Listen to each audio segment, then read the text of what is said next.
So today we're going to have a lesson in slurs in groups of 6. Another word for slurs would be hammer-ons and pull-offs in guitar lingo. So watch the video for free. You can pick up the exercises and all the tips just by watching the video. But if you're interested, this comes from my technique book, and there's a link for that underneath the video.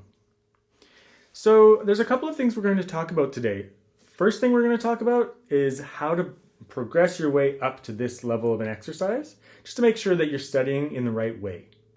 Second thing we'll talk about is the idea of rhythmic accents.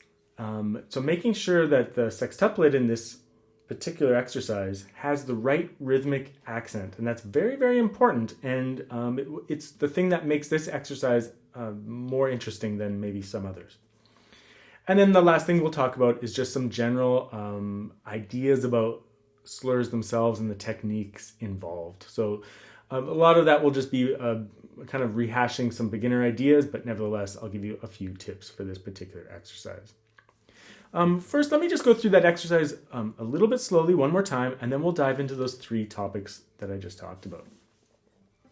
So the exercise involves both hammer-ons and pull-offs, but it starts with a pull-off, then a hammer-on, then a pull-off, then a hammer-on, then a pull-off, and then you play. So the fingering would be 2, 1, 2, 1, 2, 1, 2. And you're plucking the first note and the last note. First note, last note.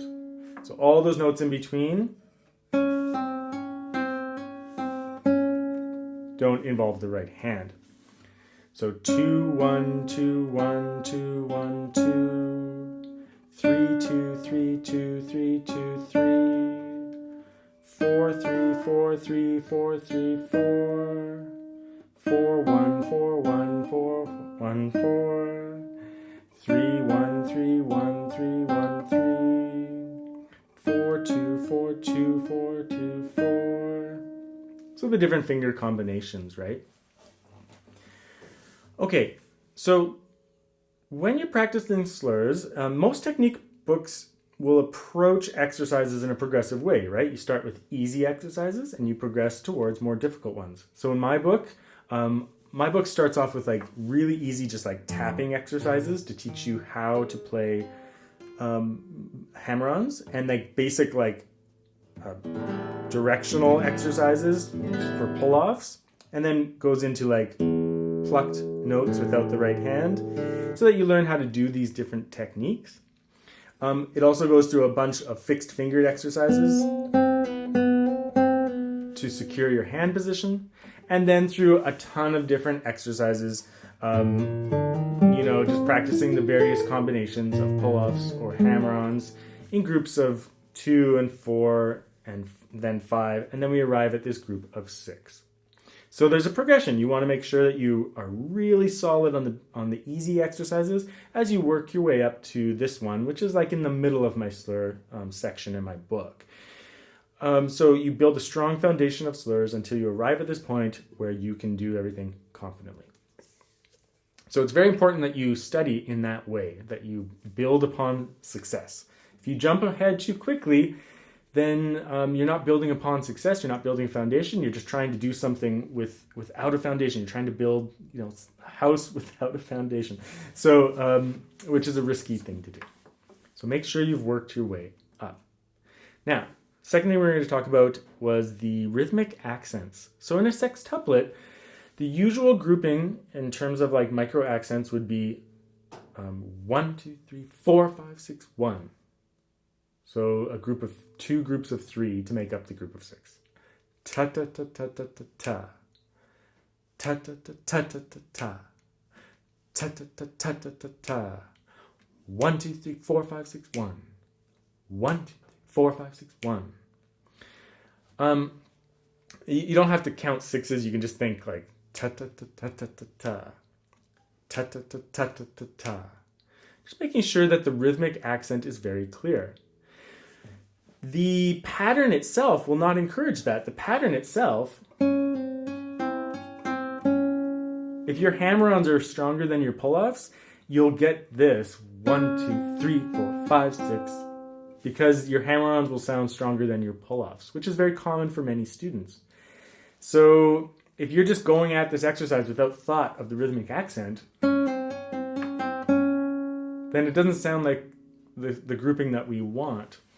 So what we want to make sure is that on that fourth beat of the sextuplet, 1, 2, 3, 4, 5, 6, 1, that there's an accent. And that accent occurs on a pull-off. Pull-off. So we want to make sure that we do that. From a technical standpoint, you want a nice crispy or nice clear pull-off. You can practice that by experimenting with the contrast. You can either, when you pull your finger off on a pull-off, it's a soft note. Because you're just lifting your finger off. There's not much pluck to it. But if you take your finger and you pluck down towards the string below, or in towards the palm, you get a real clear snap. Right? You hear that? It's a nice clear snap to the sound. So you want that clarity, and that's the thing that will allow you to do the rhythmic accent. You don't want to overdo it. You could do that. You could practice it that way to try to make sure you know how. But you just want to make sure that it sounds like ta ta ta ta ta ta. It doesn't have to be too extreme. It's not like it's not a super strong accent because it's just in between two strong beats. But you nevertheless want to be able to do it.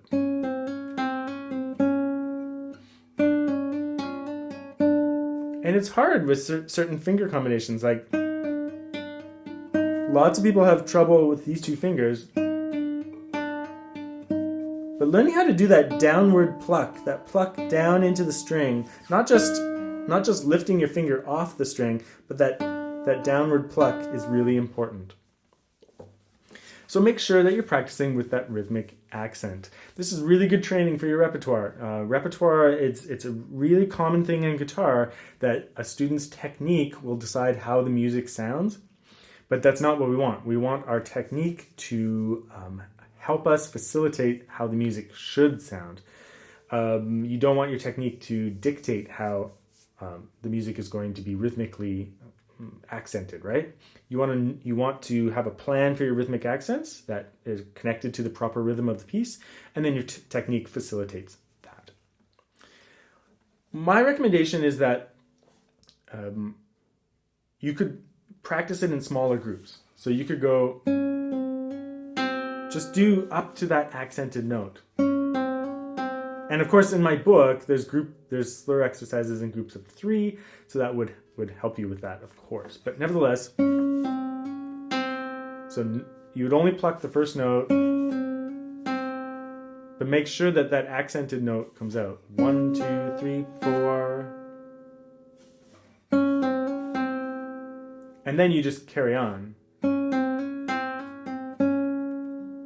Same thing with the group of 3, too.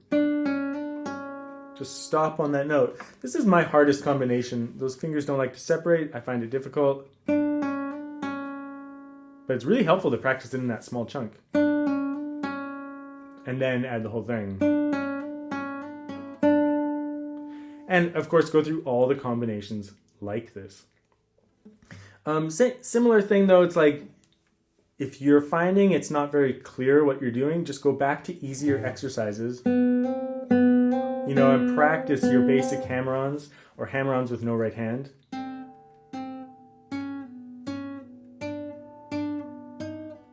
It's really helpful to do that without the right hand because it puts a lot of emphasis on what the movement really is. To get a clear sound, you have to really kind of come straight down into the string. All the usual tips for slurs apply. Of course, go watch my other videos on beginner slurs. But, playing close to the fret, curved fingers, playing on your fingertip, having that nice clear snap. Remember that it's not strength. It doesn't require strength. It just requires a directional movement and curved fingers and, proper left hand technique. And then putting this exercise together is just a result of being able to do the previous exercises as well. But nevertheless, don't forget about that rhythmic accent. And when you're working on your repertoire, make sure that you're accenting your repertoire properly, even if it's in the middle of a slur.